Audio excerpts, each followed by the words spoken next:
ನಿಮ್ಮನ್ನ ಒಂದು 4 ಜನ ನೋಡ್ತಾರೆ, ನಿಮ್ಮಿಂದ ನಮ್ಮನ್ನ ಒಂದು 4 ಜನ ಗುರುತಿಸ್ತಾರೆ. ಅಲ್ಲಲ್ಲಲ್ಲಲ್ಲಲ್ಲಲ್ಲ. ಅಮ್ಮ ಒಂದು ನಿಮಿಷ ಮಾತಾಡ್ಬೋದಾ? ನನ್ನ ಹೆಸರು ತೇಜು ಅಂತ. ನಾನು ಇನ್ಸ್ಟಾಗ್ರಾಮಲ್ಲಿ ಈ ಥರ ಬಂದ್ಬಿಟ್ಟು ಕೇಳ್ಬಿಟ್ಟು ಫೋಟೋಸ್ ತಗೊಳ್ತೀನಿ. ನಿಮ್ದೇನು ಅಭ್ಯಂತರ ಇಲ್ಲ ಅಂದರೆ 1-2 ಫೋಟೋಸ್ ತೊಗೊಬೋದಾ ಅಮ್ಮ? ಹಾಂ, ನಿಮ್ಮದೇನೆ.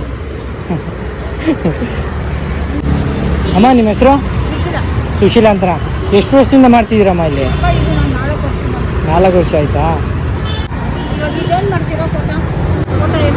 ಫೋಟೋ ಇದನ್ನ ಮೊಬೈಲ್ಗೆ ಹಾಕ್ತೀನಿ, ಇದೆಲ್ಲ ನೋಡ್ತಾರೆ ತುಂಬ ಜನ. ನಿಮ್ಮನ್ನ ಒಂದು 4 ಜನ ನೋಡ್ತಾರೆ, ನಿಮ್ಮಿಂದ ನಮ್ಮನ್ನ ಒಂದು 4 ಜನ ಗುರುತಿಸ್ತಾರೆ. ಅಲ್ಲಲ್ಲಲ್ಲಲ್ಲಲ್ಲಲ್ಲ.